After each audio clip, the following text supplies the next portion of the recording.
holes in it. So you know we're going to be going in and out. If there's a door, the door is to enter and exit, enter and exit. So this nucleus has a lot of pores, a lot of holes. So it has an outer envelope, it has an outer envelope, and it has an outer envelope, and on the inside you have the, what do you have inside the nucleus? You have the DNA, and inside even more, you have the nucleolus. Very good, you have the nucleolus. So this DNA is so vast. Some of it is under transcription, and some of it is dormant, inactive. Some of it is active, some of it is inactive. So we're gonna hold each compartment.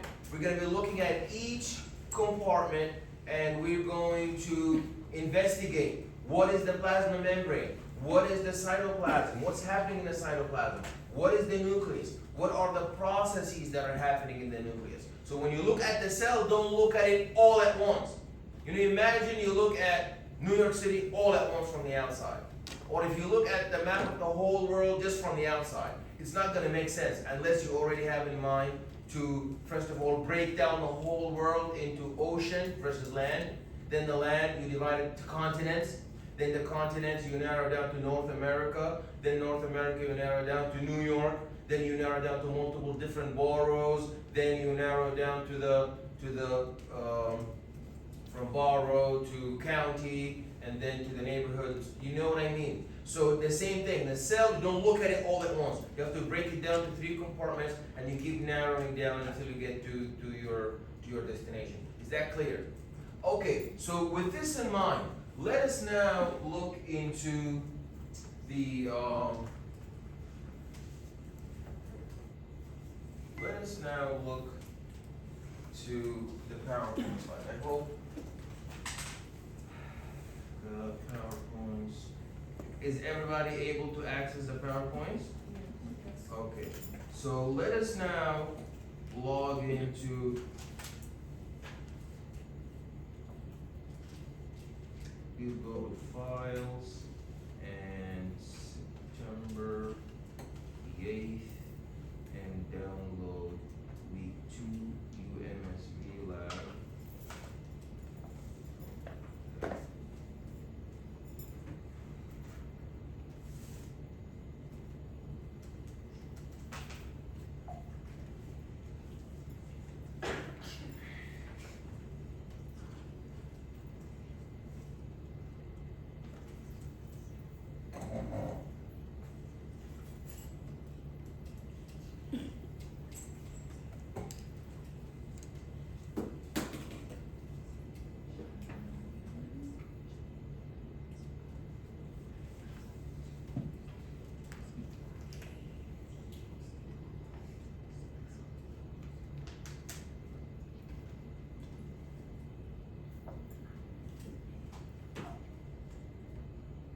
There we go.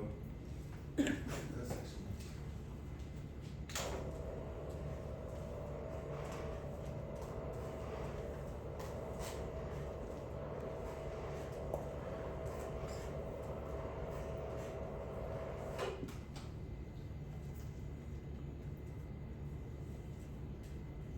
Okay, so cells come in different shapes.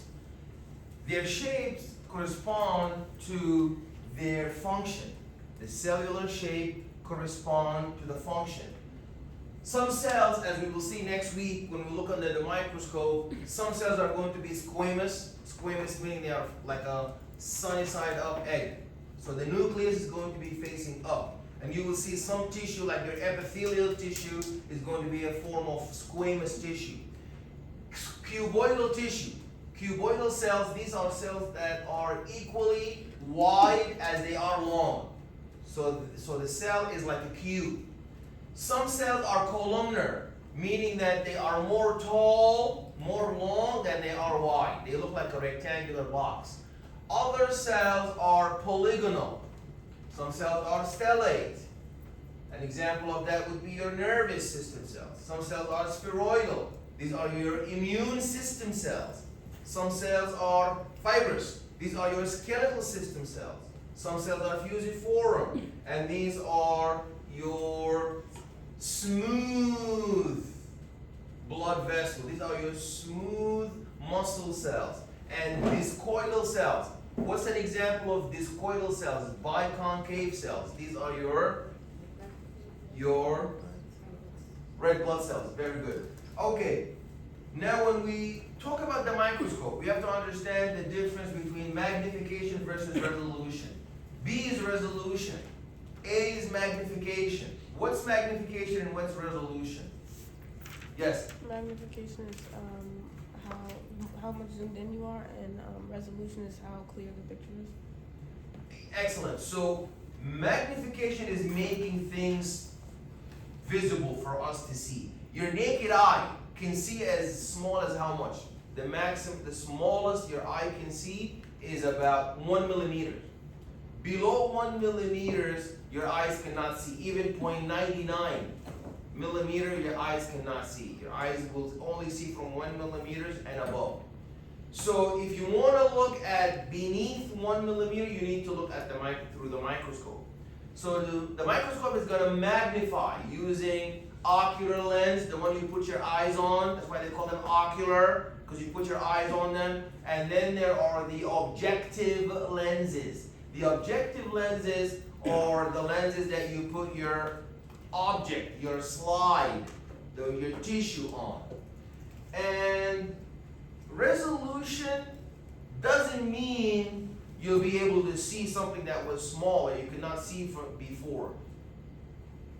Magnification is blasting and making things wide and big so you can visualize them better. But resolution doesn't mean, you see, if you look at this here, that's smaller than magnification. Here they're magnified, but you cannot tell the details. But in resolution, there's really no magnification, but you're able to look at the fine features, and you're now able to tell the differences between 2 points. So now you can tell the sharp, the details. So resolution is when you're able to tell the details between 2 points. Now that's the cell. One student told me, Professor, I'm lost when I look at that. Of course you will be lost when you look at this. But when you look at it in 3-in-1, where's my plasma membrane? That's the outer boundary. That's my plasma membrane. Where is my cytoplasm? That's my whole swimming pool in which the cell is bathing. And where are my rubber duckies? That's my Golgi body. These are the Golgi vesicles. That's the mitochondria. Those are the secretory vesicles. These are the centrosomes. And we will look at these organelles and we will look at their functions. And lastly, what do we have? We have the nucleus. What is surrounding this nucleus? What's this structure called? Yeah, that's the rough endoplasmic reticulum. Very nice. Why do they call it the rough endoplasmic reticulum compared to the one being called the smooth endoplasmic reticulum? Yeah. Ribosomes are attached to it. I'm sorry? Ribosomes. Excellent, because the ribosomes are attached to the rough endoplasmic reticulum. So I have an interesting question for extra credit. This is going to require very, very brilliant student to answer this question. You know, a ribosome is responsible for making proteins, for translating the mRNA. To be more specific, when we transcribe the DNA in the nucleus, we get a nascent mRNA transcript, and that nascent mRNA transcript is going to undergo a post-transcriptional modification to prepare it for translation in the ribosome. But we have 2 ribosomes. Why is that? Why do we need ribosomes that are free-floating in a cytoplasm? And why do we need ribosomes to be embedded, stuck onto the rough endoplasmic reticulum? What's the significance? Was it just a coincidence? Why do we not have ribosomes stuck to the plasma membrane, or ribosomes stuck to the nucleus, or ribosomes stuck to the Golgi body? Why they gotta be stuck particularly to the rough endoplasmic reticulum? Yeah. For protein synthesis? Yeah, so the proteins are being translated or synthesized, as you nicely said, in the ribosome. That's the job of the ribosome. The ribosomes make protein. So there are proteins that are being made in the cytoplasm, free floating in the swimming pool, the rubber duckies, and some other proteins are made on the surface of the rough endoplasmic reticulum. What's the difference? Is it the same whether you're being made in a rough endoplasmic reticulum ribosome or whether you're being made in a cytoplasmic ribosome? Does it make no difference, or there has to be a difference? What's the difference? Okay, the difference is if you are a protein that was made in the free-floating ribosome, it means you're going to be used inside the cell. You're going to be used locally. It's a local shipment from Chicago to New York to California. It's inside the US. But if you are made on the ribosome, on the rough endoplasmic reticulum, oh, that's the international shipment. That's going to go outside the cell. That's going to the brain. That's going to the blood. That's going to the heart. You know, cells communicate with other systems. So the rough endoplasmic reticulum is going to add a signal peptide sequence, like a stamp. You know the stamp? Once your Golgi body reads that stamp, it's going to say, oh, this is not coming from the cytoplasmic ribosome. It's coming from the rough endoplasmic reticulum ribosome, which means that it needs to really be out of here, to be packaged and shipped out internationally. This is going to like China or India. This is not inside the US. Yes? Which one did you say was localized? The one that's local is the one that's free floating. You know, we have two types of ribosomes. Ribosomes free floating in the cytoplasm, and ribosomes that are stuck onto the rough endoplasmic reticulum. Are we clear? Okay, guys. And so this is the universe number one, the plasma membrane. You see it's a universe. Do you see the bi-layer leaflet? Do you see the duplicated, copied, and pasted here? You see the two tails? The two tails are non-polar. The head is polar. They should have drawn the red. They should have drawn the ball. The head is in a different color, like red or something. And what is green? Green always represents glucose. So when there is glucose with a phospholipid, what do we call that? Glycolipid. It's like a hybrid, a mixture, 2 in 1. That's a glycolipid. If you look at this blue structure, what is that? That's cholesterol. Excellent. So what's the significance of cholesterol on the plasma membrane? The more cholesterol you have, that means what? The more cholesterol, the more rigid, the more strong the plasma membrane is. Are we clear? The more rigid, so some cells that need to be really stiff, they will have a lot of cholesterol. If they are more fluid, they will have less cholesterol. And what did we say about, can everybody please look here? You see some, purple represents a protein. You see some proteins are on the outer layer. You see, like this one. And some proteins are on the inner layer. And some proteins span both.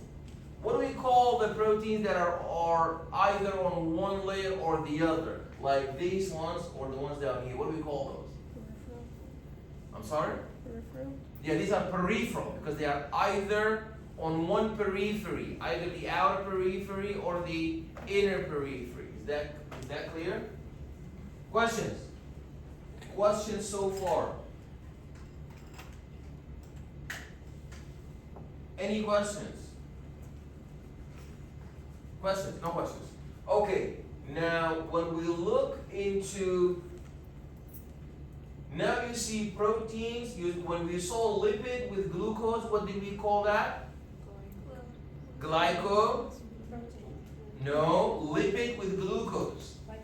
That's a glycolipid. Excellent. When we have a lipid with a protein, what do we call that? That's a glycoprotein. Excellent. Very good. Now, some proteins, and sometimes you see some proteins spanning both leaflets. Not on one side only, but actually on both. What do we call those? Those are not peripheral. Peripheral means you are on one periphery, either the outer periphery or the inner periphery. If you're spanning both, what does that make you? That's a transmembrane protein. Very good. Now these transmembrane proteins come in different shapes. Some of them are channels, some are enzymes, as we will see. So now do you see a universe? So it's not just like a fence. There's a lot of activities happening. Like out there in the universe, if you look with a telescope, you will see the galaxy and the constellations, and you will see so much activity. It's not like it's just dark out there. There's so much going on. There's comets and there's meteoroids, and there's many things happening. So the same thing. This plasma membrane is not stuck. It's moving. These lipids are moving. These plasma transmembrane proteins are moving. So much activity is happening. That's why we call it the universe, because it's so rich structurally with different unique things, and it's not static. It's dynamic. It's moving. What is that? That's a transmembrane protein. So a transmembrane protein, because it spans both layers. Protein with a sugar makes you glyco. Protein with a sugar makes you a glycoprotein. Very good. Now let's look at the universe of these transmembrane proteins. Some transmembrane proteins are receptors. They bind ligands. They bind stimuli. And when they bind the stimuli, they're now finally able to elicit a target response, a metabolic effect, a final signal transduction cascade that's going to happen underneath. That's an enzyme. An enzyme can be embedded on the plasma membrane, and we know what enzymes do. They catalyze. Enzymes catalyze the reactions. Some channels are open all the time, like the park. You know, in the park, some parks, their doors are open. They're not gated. So some channels on the plasma membrane are open 24/7. They allow for passage unidirection in one direction and in both directions also. Now if you look here, we have some gated channels. Now these channels that will open specifically to allow some solutes at certain times, and then they would shut down. Like for example, school, high school. They would open the doors at 7 a.m. and they would close at 4 p.m. You cannot go after that. And who can enter? Only the students or somebody that's working there. Not everybody can go in there. So that's the same thing with these type of channels. Some channels would open to allow some ions at certain times if the cell needs them. Then after that, in orange, you have cell identity marker. What's a cell identity marker? From the name, identity. That means your immune system is doing immunosurveillance. Immune system is doing immunosurveillance. You see this thing failed me earlier today. It stopped work, it stopped recording. It looked like it did just now too. Is it working or not?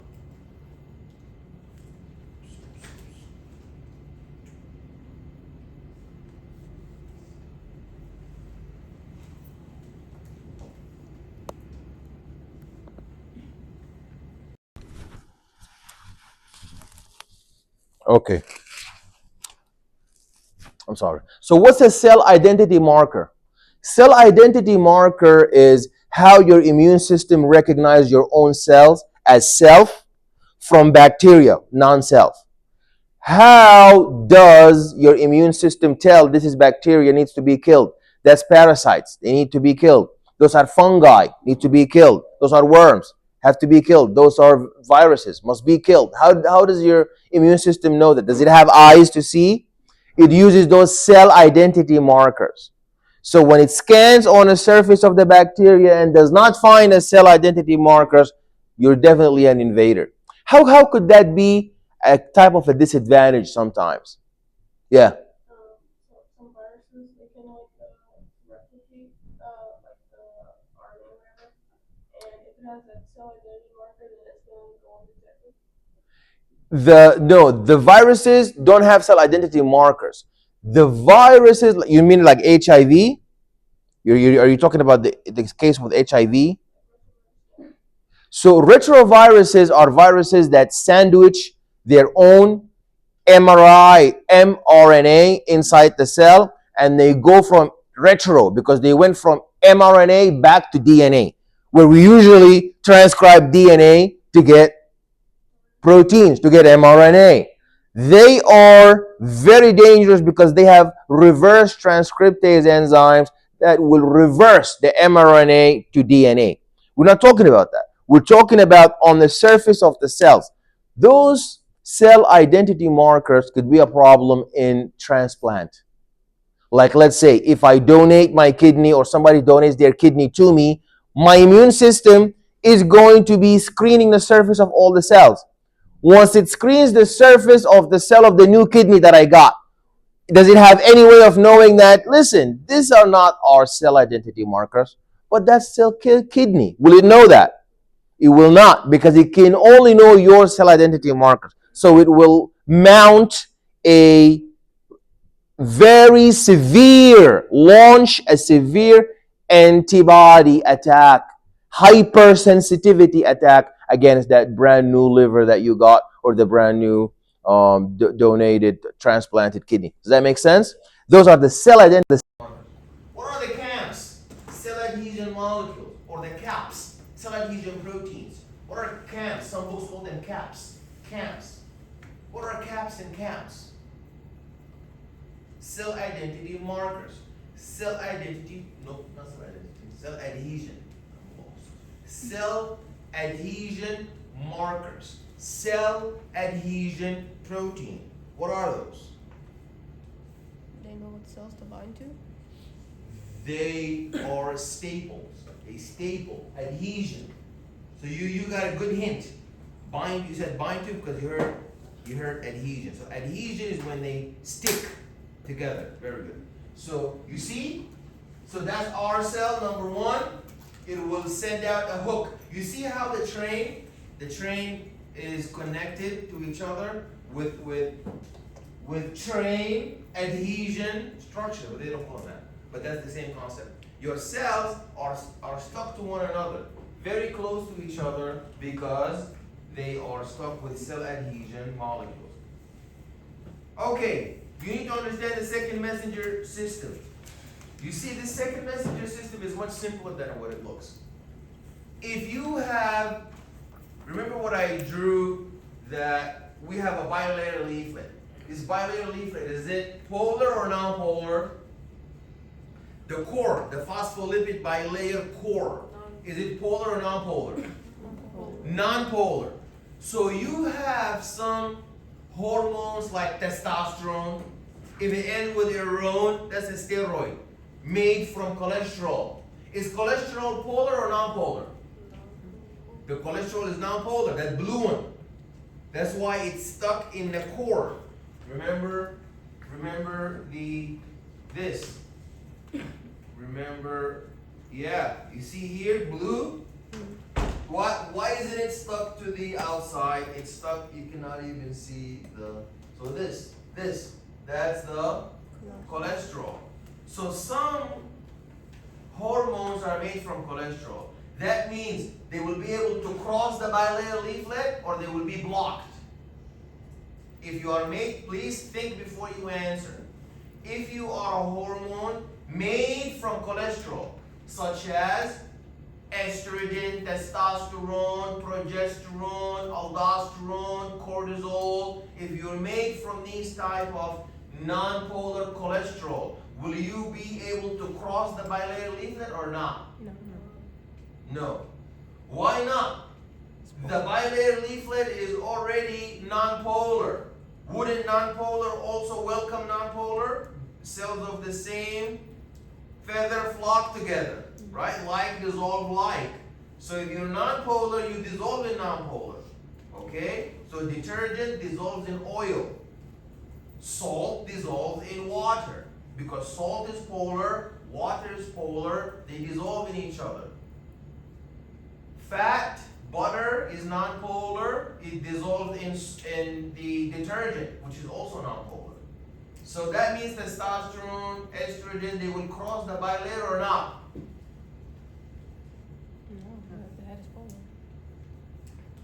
Is testosterone polar or non-polar? Non-polar. Is the core of the bilateral leaflet polar or non-polar? That's non-polar. So non-polar and non-polar. Will they bind together? Yes. Testosterone can cross because it's non-polar. It will cross through the non-polar. The problem is when you have like epinephrine.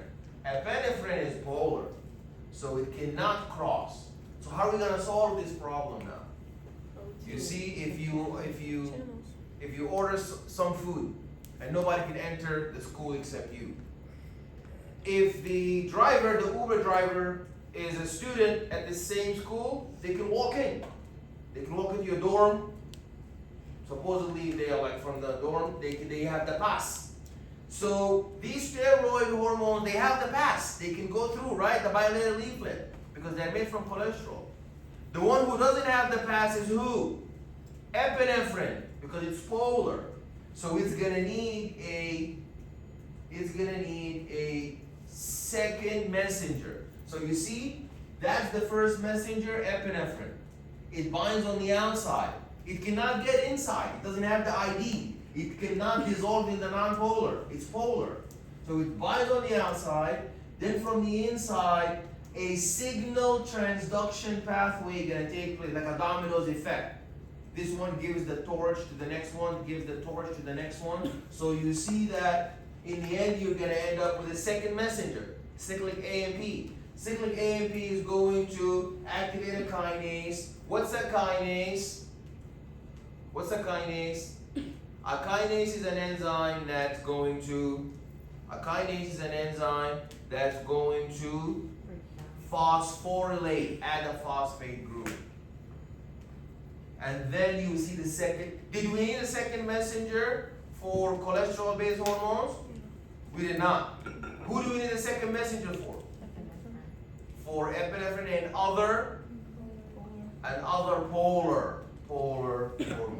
Very good. Okay, that's the cilia, which is it's like a mop in your respiratory system. It has a power stroke and a recovery stroke, just like the mop. It moves what? What would the cilia move with a power stroke and a recovery stroke? Mucus. So the cilia move mucus like a mop in the bathroom. They move with power stroke and recovery stroke. What are these pseudopods? These are extensions that help the cells move. These are examples of pseudopods. These pseudopods are important because they help the cell migrate and move to find a microbe. You know, these white blood cells, they need to be moving. They need to walk and be able to detect where we find these microbes. We're going to do the dialysis experiment next week, and that's an experiment of filtration. So how big are you and how small are you determines how fast you move. So big, heavy structures move slower than small and light objects. So that's gonna be a factor. What's the second factor? Your size. If an elephant cannot go through this door because it's very big. So you see that in your blood vessel, your blood vessels are fenestrated. They have a lot of holes. Who can walk out the holes? Water and proteins, really tiny stuff, and salt and sugars. Can a huge red blood cell walk out through the holes on their blood vessel? It cannot. Okay, that's the osmosis. So osmosis is when water moves. Osmosis is exclusive only to water. When water moves from an area of low solute, so low concentration of what? Many students say, bless you. Many students say, when water moves from an area of small concentration of what? Of solutes. So if you have 5 millimolars of glucose on one side and 100 millimolars of glucose on the other side, water is moving there. But if you did the same thing with alcohol, will alcohol move to an area of high glucose concentration? It will not, because only water does osmosis. Only water is able to do osmosis. So you will see the same thing in your blood. In your blood, if you're so dehydrated, your blood is becoming hyperosmolar. So many solutes in your blood. So now the water is going to move out from the red blood cell into the blood. So the water is going to shrink. Not the water. The red blood cell is going to shrink. And the opposite. If you're so hydrated, your blood is full of so much water, then the water is going to start invading the inside of the red blood cell, and the red blood cell will burst. Many people who run a marathon, they drink a lot of water in the end of the marathon and they fall dead because they drink so much water and the water now is starting to flow inside the cell. Okay. Transport maximum, meaning that enzymes have the capacity to work as long as you don't have too many substrates. You know, if you have like, you know the shuttle buses? If you have like 10 shuttle buses and 100 people walk out the subway, the buses are going to start moving. But if you have 10,000 people walk out the subway, they're going to reach an amount where you're going to have a ceiling effect. You're going to reach this, there's no more, we cannot anymore accommodate any people.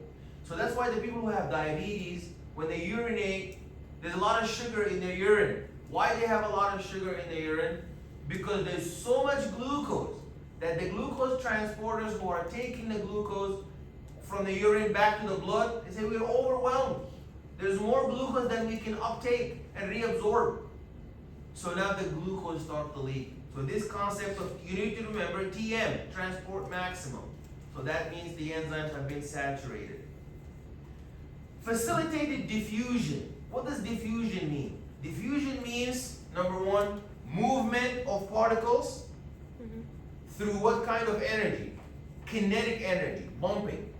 So if you look in the subway, people are moving through bumping. They're bumping one another. Is that clear? People are moving and bumping into one another, and that's how they move from an area of many people concentrated, and then they disperse out. If I spray perfume in that far corner, it's gonna start to move into this corner. Facilitated diffusion is when I allow the movement of down concentration gradient, but I need a facilitator. Like glucose is too big to move. Remember we said in the dialysis tube, glucose is so heavy and it's too big to go through. So now what will glucose do now in the cell? It needs like an elevator, like a channel to help it cross, a facilitator. That's why we call it a facilitated diffusion. Sodium potassium ATPase is responsible for moving sodium down concentration gradient. Not down concentration gradient, against concentration gradient. Are we clear? Cytoskeleton is what holds the structure, the scaffold of the cell that keeps the cell from collapsing and falling into itself. It holds the cell, giving the cell structural integrity. I don't understand the sodium potassium. Okay, that's very important thing to understand. The sodium potassium ATPase is an enzyme. That's number one, it's a protein enzyme. Number two, it requires energy. It requires ATP. It's like an Uber car. An Uber drive is gonna take you to where you need it to take you, but you have to pay. So now the sodium potassium ATPase must be paid in ATP. When you give it ATP, it will do the following. It will do two things. It will take sodium. You see sodium where there's orange? Is there more sodium on the outside or more sodium on the inside? On the outside. If I open this door and I have 25 students here and they walk out that door, that's diffusion from where there's a lot to where there's a little. Now imagine I have the 25 who are walking out and right at the door I have some huge person, The Rock, you know The Rock? Mm-hmm. And he takes every two people, throwing him back against the. So we're trying to get out, and anybody who leaks out, The Rock will take 2, 3 and throw them back in. That's the sodium potassium ATPase. Whenever sodium flows down, diffuses, it will take 3 and throw them back out like The Rock inside to where they belong. Is that clear? And it will do also potassium. There's a lot of potassium on the inside. When it leaks out, it will take two, bring them in. So you need to know those two things. We take sodium from where there is a lot outside to where there is a little inside, and we take 3 sodium. 3 sodium, throwing it back against concentration gradient, and 2 potassium, we send it down concentration gradient. Okay? You guys did that in lecture? No. You did the sodium potassium ATPase. Okay, that's the skeleton, and in order to keep the cell in a state of structural integrity, it doesn't collapse and fall on itself, we need microtubules, and this finally is our last compartment, the nucleus. That's the last universe, and you see the nucleus is full of holes, full of gates, full of doors, so that you can have a lot of receptors. Remember we said cholesterol-based hormones go penetrate to the inside of the cell, the DNA. So this is the structure of the nucleus with all the DNA that's inside it. That's the endoplasmic reticulum. We discussed that one is soft, one is smooth, and the other one is rough. And it's rough because it's embedded with rough endoplasmic reticulum ribosomes. What's the difference between the ribosomes that are being made? What's the difference between the proteins that are made by ribosomes on the endoplasmic reticulum that's rough, and the proteins that are made by free-floating ribosomes? The rough will be used outside, and the free floating ones are only in the cell. Excellent, excellent, excellent. This pita bread, see the pita bread? This pita bread structure is the Amazon warehouse. This is like the packaging happens. This is where it has 2 sides, cis side and a trans side. Cis will uptake, and trans is going to make sure to fully, completely package and exit. So we enter the packaging through the cis side, and we exit to the outside toward the trans side. So the back side, the back door is trans, and the inside door is the cis. Lysosome is full of degradative enzymes, hydrolytic enzymes, acids, full of a lot of reactive oxidative species to destroy all of these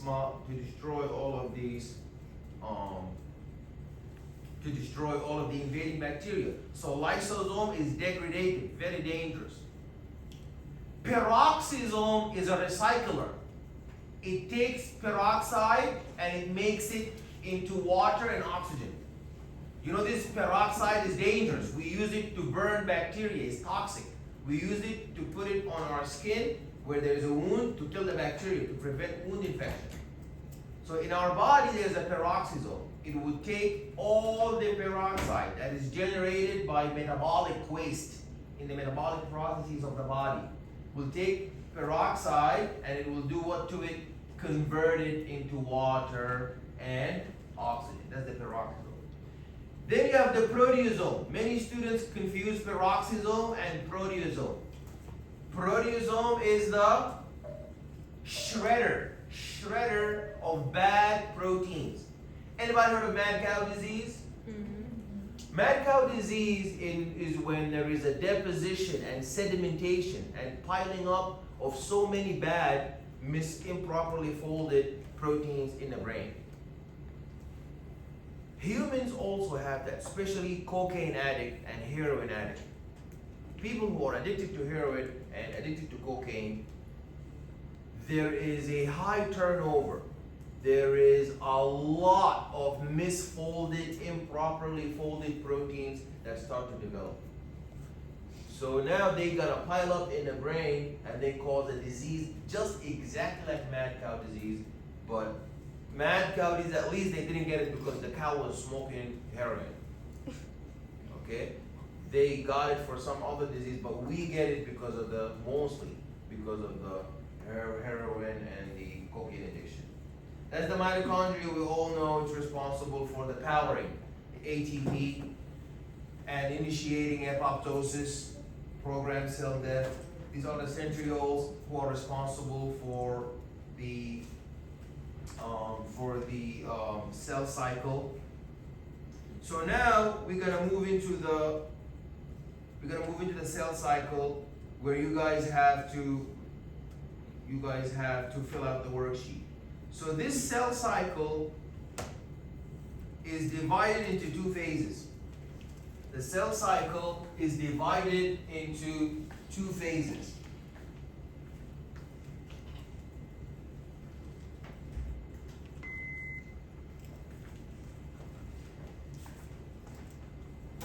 What are the two phases of the cell cycle?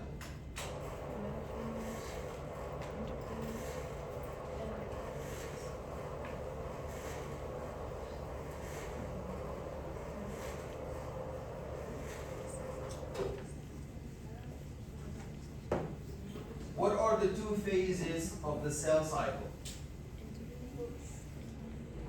Number one, you have, excellent. You have interphase.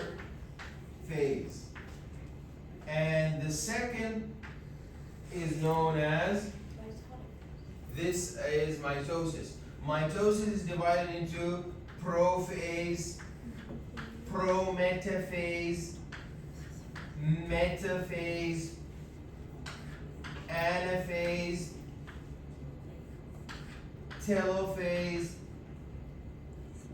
and lastly, cytokinesis. So this is the mitosis side. This is mitosis. And on the top, we have our G1, S, and G2 phases. So now, we're gonna see how your body, how your cells utilize this spinning a cell cycle. So the cell cycle spins in this direction whenever we want to make new cells, whenever we want to birth new cells, whenever we want to generate new cells. Like when? When do we want to make more cells? In healing, like when you're hurt, you want to heal, you want to regenerate, regeneration,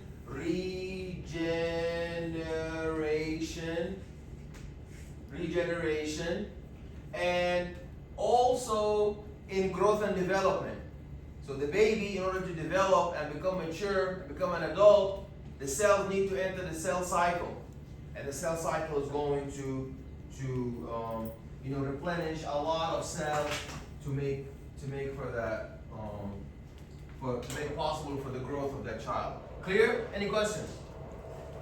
Okay, so now today we're responsible of filling out the worksheet about the cell cycle. What are the steps of the cell cycle? What happens in all the features of the cell cycle? So for next week quiz, I'm going to give you a homework set like this one. So go over all the questions. And this is mitosis. We're going to go over all the steps of mitosis. So the steps of mitosis are, it's going to require you to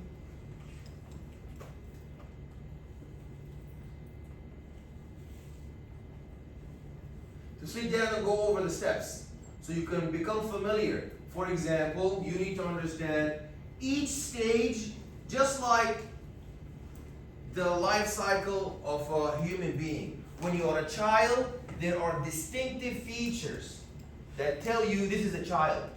When you are an adolescent, a teenager, there are distinctive features of being a teenager. When you are a young adult, it shows you the features of being a young adult. When you are in the very elderly age, there are certain features that reflect that. So we have to go over what happens that makes, if something happens in that stage, it's prophase. If something happened in that phase, it's metaphase. If something happened in that stage, it's anaphase. That's how you should go through the cell cycle. What are the features that if you see them, you can tell absolutely 100% on a model that this is definitely a particular cell phase. So this is prophase. In prophase, you see that the chromosomes condense, and you see that the nuclear envelope is destroyed, and the spindle fibers start to grow. You see the features there. This is a microscopic feature on the right, and on the left you see the prophase. Metaphase, the most distinctive feature of metaphase is The metaphase plate, when they all line up in the middle, the metaphase plate, excellent. Then you have the next phase, anaphase. Anaphase, that was my easiest one from high school. That's when they pluck off, when you actually remove the two sister chromatids. And then you have, after the telophase, where the cleavage furrow happens. So that's a very distinctive stage when you're asked, when does the cleavage furrow take place? And you can see that this happens during telophase. Okay, this is the normal karyotype. We have 23 chromosomes. The 23rd is the one that's, the 23rd chromosome is the one that's what? Is the one that tells you if you're a male or a female. That shows a female, and this chopped up one shows an X and a Y, a male. Sickle cell disease is a disease that happens when people are homozygous recessive. Both have the smallest, both have the weakest trait. So if you are dominant, capital H, that shows you're homozygous dominant because you have both copies. Homozygous meaning this is homozygous. This is homozygous, meaning you're identical. But if you have one of each, that makes you heterozygous. So the law says if you have one copy of the dominant, capital, you will never get sickle cell disease. But if you have two copies, you will never get sickle cell disease.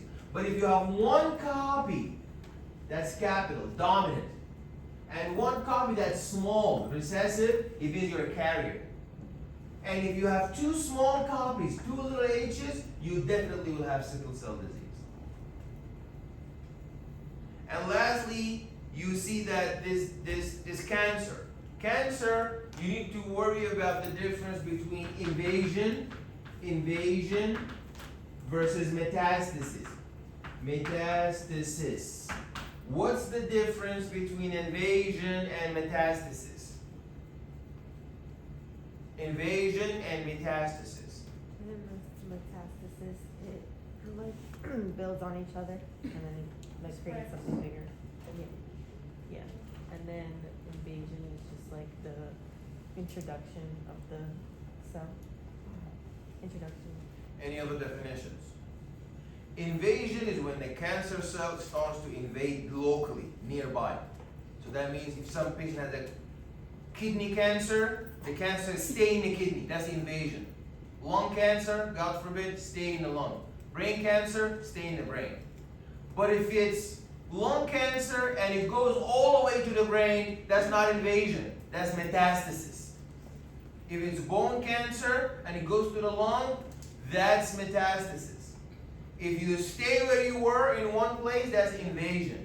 If you travel through the blood, you know these cancer cells will literally fall off in the bloodstream and get pumped by the blood, by the heart, to far places. And when they go very far, they latch. They stick to the surface of the lung or the brain or the bone, and they start to invade that. And that's now called as metastasis. Is that clear? Okay, so I'm going to hand out the lab worksheets for today. I'm going to take the attendance also. There is a stapler here. Please make sure that you fill out these worksheets and you turn them in end of the lab. Please work as groups.